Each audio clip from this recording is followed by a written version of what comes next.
Dali, thème astral d'un génie lunaire. On trouve d'abord dans la personnalité et l'œuvre de Dali des valeurs lunaires communes à de nombreux peintres puisqu'en rapport avec les rêves, la nostalgie et l'obsession. Cela n'est guère étonnant dans le sens où le thème du peintre espagnol est bel et bien fortement marqué par l'astre nocturne, lune dominante par culmination, ascendant Cancer. Le cas Dali, un taureau ascendant Cancer, échappe toutefois à toute simplification. À personnage exceptionnel, thème exceptionnel. Il est important ici de traiter au moins deux configurations aussi complexes que dissonantes. Avant de les mettre en rapport avec le vécu du natif, citons celle-ci et donnons-en l'interprétation théorique.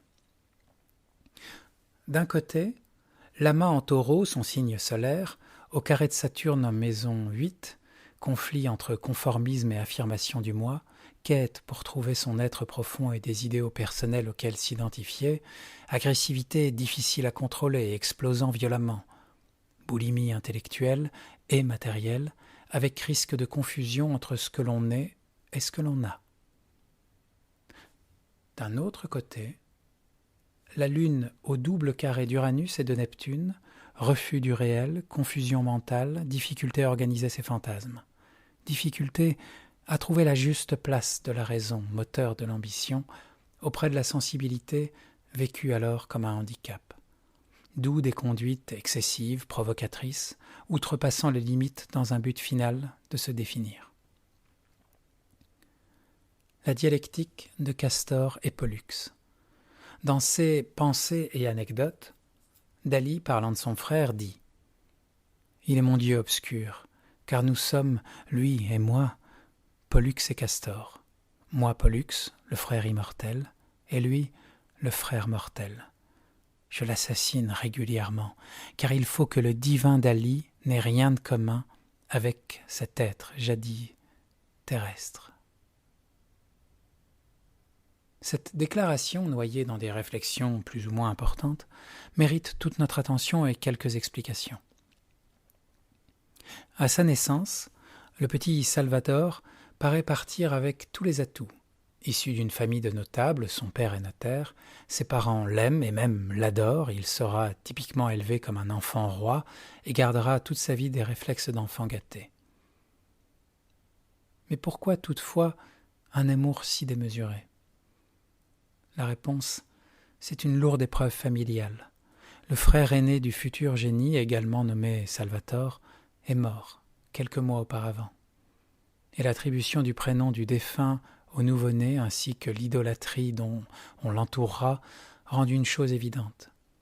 Dali est un enfant de substitution. Il n'est pas perçu comme un individu à part entière.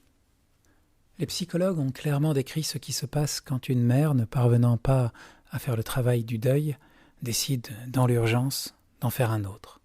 Il s'agit d'un enfant de remplacement qui sera prénommé comme le mort, révélant par ce choix la mission fantasmatique qui lui est attribuée. Il est mis au monde afin d'être aimé à la place de celui qui n'est plus. Or, tout au long de sa vie, la principale problématique de Dali sera d'être Dali, d'être un individu à part exceptionnel, différencié. Ce que le thème laisse envisager, un profond conflit d'affirmation de soi par le carré Soleil-Saturne, des problèmes familiaux liés à la dissonance lunaire ou à Saturne en 8 carré Mercure, mort, fratrie, semble s'actualiser ici en coïncidant avec ce drame initial. Le développement de l'enfant Dali en sera fortement conditionné, ce qui l'amènera, par compensation, à cultiver l'excentricité la plus absolue pour revendiquer l'individualité dont il se sentit très tôt privé. L'ogre Dali. Le principe de construction personnelle de Dali repose sur la notion d'ingestion et d'assimilation. Tel le bovidé ruminant dans nos prés, ce natif du taureau s'est nourri, a grossi, grandi au fil de ses rencontres intellectuelles, livres, œuvres ou réelles, ses fréquentations. Il dévore littéralement la culture, comme les gens. Henri-François Rey l'appelle le Minotaure Dali. et son évolution peut être perçue à travers les lieux où il a vécu et qu'il a agrégés en lui, Cadaqués et Port-Ligat, les lectures qu'il a digérées, les personnes qu'il a phagocytées, les mouvements qu'il a intégrés, à commencer par le surréalisme. Il rejoint ce courant et en devient bientôt l'artiste le plus représentatif. Dali est, sous toutes ses formes, la simplicité. Il la déteste. Dans son thème, Mercure, l'intellect, le Soleil, le moi, et Mars, le mode d'action, sont en taureau, signe par excellence de l'ingestion et de la rumination. Cela veut-il dire que sa personnalité n'est qu'un montage hétéroclite d'influences diverses ? Nullement. Le taureau est aussi un signe dit fixe, réputé pour son entêtement. « Tout me modifie, mais rien ne me change », déclara-t-il. Et on le croit volontiers, puisque Dali attend que passe à sa portée sa pâture, l'avale, le déglutit, la digère, et en fait sa propre substance. Une brève étude du champ lexical, utilisée dans les 10 premières pages de son autobiographie, évoque une personnalité agissant à la façon d'un estomac. Pas moins de 66 mots liés littéralement ou métaphoriquement à la gastronomie sont utilisés par l'artiste qui dit avoir voulu devenir cuisinier et parle de peinture gustative. Robert Descharnes le qualifie d'ailleurs de cannibale de la connaissance. Le modus vivendi d'Ali, assimiler tout ce qu'il peut d'une matière, d'une idée, d'une personne, puis la rejeter tel un fruit pressé, après en avoir extirpé la substance et l'avoir transformée selon son goût. Cela est vrai autant au niveau intellectuel que philosophique, voire même spirituel. Dali déclare « Tout comme je m'étais appliqué à devenir un parfait athée en lisant les livres de mon père, je fus un étudiant surréalisme si consciencieux que rapidement je devins le seul surréaliste intégral. » Ou encore, parlant de l'importance de l'influence dans l'inspiration, « Je l'avale, je la modifie, et il en est tout le contraire. » S'imprégner, digérer, évoluer. 5 de ces rencontres-assimilations au moins s'avèrent indispensables pour une bonne compréhension du personnage, car chacune d'elles lui a permis de développer un peu plus son monde intérieur et d'actualiser les potentiels de son thème astrologique. Tout d'abord son amitié avec le doux poète Federico García Lorca et le sulfureux réalisateur Luis Buñuel. Si le premier est sans doute seulement un ami sincère, le second fait partie des rencontres transformatrices qui ont jalonné le cours de l'existence de Dali, puisqu'elle éveille en lui le désir de révolte, de contestation et surtout de provocation. Peu étonnant lorsqu'on constate que leur thème présente une forte dissonance sur le Soleil, lequel représente l'autorité et le moi, la place et le pouvoir que l'on revendique socialement. En collaborant avec Buñuel, au détonnant Chien andalou, Dali trouve la voie qui le mènera au succès, celle de la dérision contestataire et du défi aux limites conventionnelles. Vient ensuite son ingestion de l'interprétation des rêves de Freud. Ce livre lui ouvre tout un monde caché, fait résonner sa fibre lunaire et neptunienne en lui révélant l'existence de l'inconscient. Mais surtout, il lui donne la clé, par une méthode rationnelle taurine, Freud aussi était très marqué par ce signe, pour explorer les zones obscures de la psyché tout en gardant le contrôle, la maîtrise, l'ancrage terrestre nécessaire. Puisque c'est, bien sûr, sa rencontre avec les surréalistes, on peut ici se demander toutefois qui rencontre qui. Car si le groupe des surréalistes permet à Dali d'élever l'introspection au rang de méthode, ce qui le fera aboutir à sa méthode paranoïaque critique, et de très naturellement s'inscrire dans une révolution culturelle, l'artiste espagnol est sans doute d'emblée plus surréaliste que les surréalistes et le restera sa vie durant. Il sera d'ailleurs, à force de vouloir repousser les limites toujours plus loin, y compris sur le plan politique, remercié par la direction du mouvement qui, pour révolutionnaire qu'il soit, ne parvient pas à suivre les délires daliniens. Enfin, sa rencontre, ou plutôt sa fusion, le terme ne semble pas trop fort dans ce cas-ci, avec l'égérie surréaliste Gala, Élément central dans la réussite et dans la structuration de la personnalité dalinienne, elle le réconcilie notamment avec la sexualité. Taciturne, pragmatique, morbide, perverse certainement, Gala va régler sa vie sur celle de son mari, penser et agir avec et pour lui, en parfaite symbiose. Elle s'acquitte de tous les aspects pratiques, ménage, gestion financière, communication, recherche de procédés artistiques et de mécènes, image médiatique, tout, laissant à Dali la possibilité de totalement se consacrer à son imaginaire et de vivre dans son monde mental, servant, selon l'expression de Fleur Crowless, de tampon entre lui et le monde, le protégeant de la réalité elle-même. Leur amour est intense, total, sacrificiel, exclusif, et si Dali doit sans doute à Gala son ascension, il en paiera toutefois le prix plus tard, une fois les sommets atteints, puisque leur relation connaîtra alors le paroxysme de l'amour sadomasochiste. Quand elle ne vagabonde pas, elle le brutalise, le tyrannise et l'insulte, déclare le docteur Rumger, psychanalyste de Dali. Sa tendance boulimique, insatiable, on la retrouve enfin dans son rapport à l'argent. Sa fréquentation, puis son intégration, très calculée et organisée, au sein de la jet-set constitueront d'ailleurs la dernière rencontre capitale. Salvatore Dali, ou Avida Dollar, anagramme conçu par Breton, fut intéressé et ne s'en est pas caché.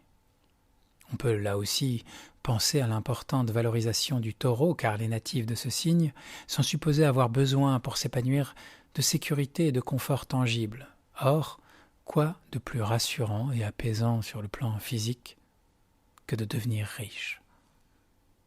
Pourtant, Dali voit aussi, et surtout dans le fait de posséder beaucoup d'argent, le meilleur moyen de ne pas être l'esclave de cet argent, et sans doute la possibilité de construire son propre monde douillet, sa bulle, lune dominante et amas taureau.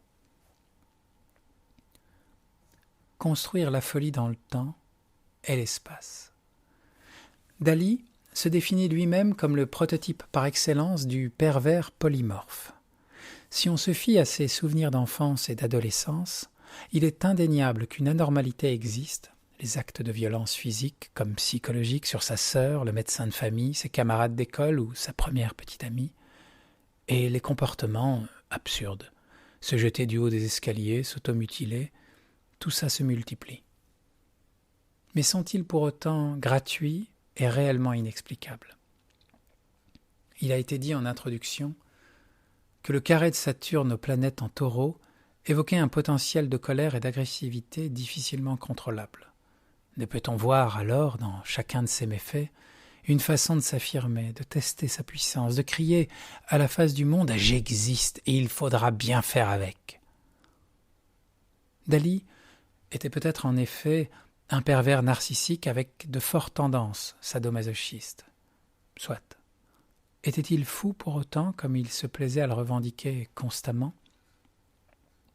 Si on entend par « fou » une personne désorganisée et incapable de se percevoir et de percevoir la réalité de façon lucide, alors incontestablement, Dali était bien loin d'être un fou. On pourra toutefois supposer qu'il a réussi à échapper à la folie tout en s'en rapprochant suffisamment pour nourrir son inspiration, atteignant les couches les plus reculées de son inconscient, Lune, Carré, Neptune, 12, sans pour autant tomber dans le gouffre du non-retour. Gala y aurait été pour beaucoup, c'est certain. Et quant à sa perception toute spécifique du facteur temps, Soleil, Carré, Saturne, elle est aussi remarquable. Un de ses tableaux les plus célèbres, Persistance de la mémoire, représente des montres molles. La métaphore est très claire. Le fantasme d'un temps malléable que l'on peut modeler à son gré, distordre, mais on est là dans le fantasme, car la vie de Dali est bel et bien, elle, réglée comme une horloge.